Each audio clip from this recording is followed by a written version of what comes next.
નમસ્કાર દર્શક મિત્રો, સ્પાર્ક ટુડે ન્યૂઝમાં આપનું સ્વાગત છે। વડોદરા શહેરની વાત કરીએ તો હાઈ એલર્ટ પર છે।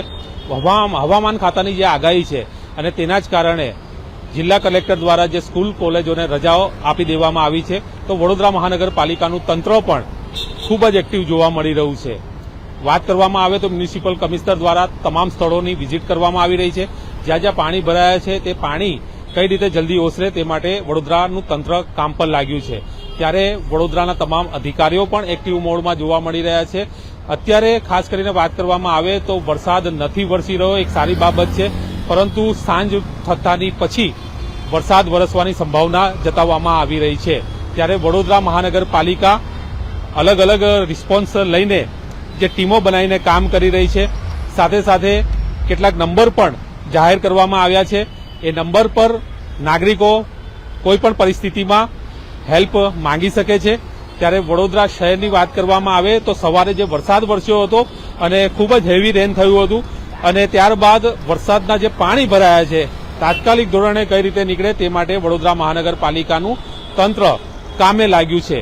ત્યારે વડોદરાની વાત કરવામાં આવે તો વડોદરા શહેર ખાસ કરીને વાત કરવામાં આવે તો વિશ્વામિત્રીની ચારે તરફ ફેલાયેલું આ શહેર છે અને વિશ્વામિત્રીની સપાટી બિલકુલ અત્યારે નીચી છે એવું કહી શકાય। આજવા તરફ પણ અત્યારે આજવાની જે પરિસ્થિતિ છે તે પણ અત્યારે નીચી સપાટી જોવા મળી રહી છે। એટલે વડોદરાવાસીઓએ કોઈ પણ ચિંતા કરવાની અત્યારે જરૂર રહેતી નથી, પરંતુ જો વરસાદ વધુ વરસે, ખાસ કરીને જે રીતે એલર્ટ આપવામાં આવ્યું હતું અને હેવી રેન થશે તે પ્રમાણેની આગાહી કરવામાં આવી હતી અને તેના જ કારણે જિલ્લાનો તંત્ર દ્વારા, જિલ્લા કલેક્ટર દ્વારા જે રીતે રજાઓ જાહેર કરવામાં આવી હતી અને તમામ લોકોને, ખાસ કરીને નાગરિકોને કામ વગર બહાર ન નીકળવા માટે અપીલ કરવામાં આવી હતી।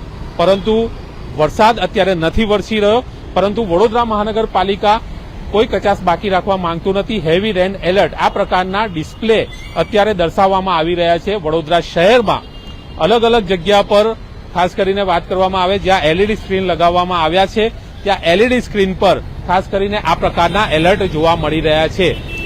વડોદરા શહેરની વાત કરીએ તો અલગ અલગ વિસ્તારમાં આ રીતના એલઈડી સ્ક્રીન લગાવવામાં આવ્યા છે અને અત્યારે અમે અહીંયા ખંડેરાવ માર્કેટ 4 રસ્તા પાસે ઉભ્યા છે, ત્યાં પણ જે એલઈડી સ્ક્રીન લગાવવામાં આવ્યા છે આ એલઈડી સ્ક્રીન પર ખાસ કરીને નાગરિકો માટે એલર્ટ બતાવવામાં આવી રહ્યું છે કે 2 દિવસ હજુ પણ વરસાદ વરસી શકે છે। ફરી એકવાર બતાવીશ, મારા કેમેરામેન રાહુલ કપ્તાન આપને બતાવી રહ્યા છે। Heavy rain alert next 2 day Vadodara મહાનગરપાલિકા, વડોદરા મ્યુનિસિપલ કોર્પોરેશન આ પ્રકારના એલઈડી સ્ક્રીન પર વડોદરા મહાનગરપાલિકા દ્વારા આ પ્રકારના એલર્ટ મૂકવામાં આવ્યા છે, જેથી કરીને નાગરિકો પોતાની રીતે સલામતી જાળવે અને કોઈપણ પરિસ્થિતિને પહોંચી વળવા માટે વડોદરાનું તંત્ર પણ જ્યારે સજ્જ છે ત્યારે અલગ અલગ ફાયર વિભાગ હોય, વડોદરાની ટીમ હોય વડોદરા મહાનગરપાલિકાની, એ તમામ ટીમો દ્વારા એક કામગીરી જે કરવામાં આવી રહી છે,